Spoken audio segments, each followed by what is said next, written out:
Hello everyone, કેમ છો? સો મિત્રો, બહાર મસ્ત વાતાવરણ છે, મસ્ત વરસાદ ચાલી રહ્યો છે અને ચા પીવાની લત લાગી છે, મસ્ત તલબ લાગી છે. વાગ્યા છે 6 વાગશે. હવે જોઈ શકો છો બહારનું વેધર. અત્યારે તો તમને નહીં ખ્યાલ આવે, હું તમને બહાર જઈને બતાડું. તો ચલો આપણે હવે જઈશું ચા લેવા.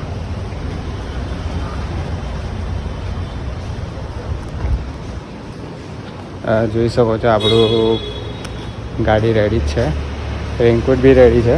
કાજલ ગઈ હતી બપોરે રેઇનકોટ પહેરીને વરસાદમાં સેવસડ લેવા. સો રેઇનકોટ રેડી છે. ચલો ફટાફટ રેઇનકોટ પહેરી લઈએ અને જઈએ ચા લેવા. નીકળી ગયા છે ચા લેવા માટે રેઇનકોટ પહેરીને.